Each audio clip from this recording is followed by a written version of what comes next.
दोस्तों, आज जो तस्वीर आप देख रहे हैं वो सिर्फ दो नेताओं की भावुकता नहीं है, बल्कि ये उस लड़ाई का प्रतीक है जो इस देश में पिछले कई दशकों से चुपचाप लड़ी जा रही है। जब राहुल गांधी ये कहते हैं कि मैं भूला नहीं हूं और जब चंद्रशेखर आजाद ये कहते हैं कि आप मेरे दिल में हैं, तब दरअसल दोनों एक ही बात कर रहे होते हैं कि इस देश की व्यवस्था ने जिन लोगों को कुचला है उन्हें भुलाया नहीं जा सकता। इस पूरी कहानी की जड़ में एक नाम है, रोहित वेमुला, एक दलित छात्र जिसने पढ़ने का सपना देखा, सवाल पूछने की हिम्मत की और बराबरी की बात की। लेकिन यही बातें इस सिस्टम को सबसे ज्यादा चुभती हैं।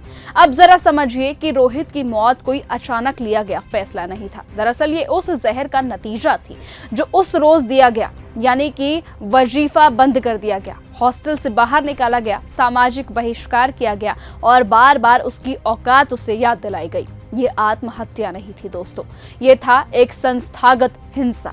और सबसे खतरनाक बात यहाँ पर यह है कि अब हालात पूरी तरह से बदल चुके हैं।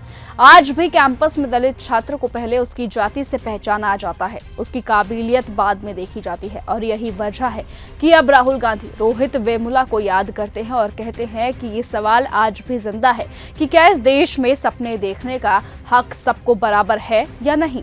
अब बात करते हैं मौजूदा हालात की। राहुल गांधी जब इंदौर में दूषित पानी से मरे लोगों के परिजनों से मिलने पहुंचे, तब सरकार उनकी मदद करने के बजाय पुलिस खड़ी कर देती है।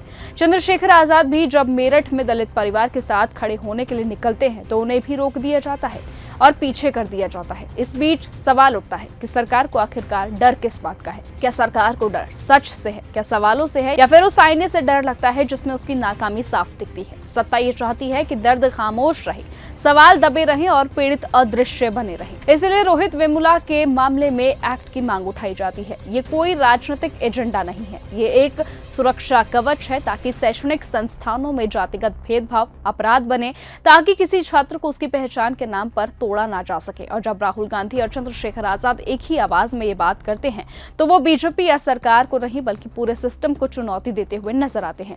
ये लड़ाई अब सिर्फ संसद की नहीं, ये कैंपस की बन चुकी है, युवाओं की बन चुकी है और उस भारत की है जो खुद को लोकतांत्रिक कहता है। अंत में सवाल सिर्फ एक है कि अगर आज भी हम इसे सिर्फ एक खबर मानकर आगे बढ़ गए तो कल किसी और यूनिवर्सिटी में कोई और रोहित टूटेगा। रोहित वेमुला की याद अब सिर्फ श्रद्धांजलि नहीं रह गई है, ये एक चेतावनी है, क्योंकि जब तक इस देश में शिक्षा व्यवस्था पर बच्चों को इंसान नहीं माना जाएगा तब तक रोहित वेमुला मरता नहीं रहेगा, वो दोहराया जाता रहेगा।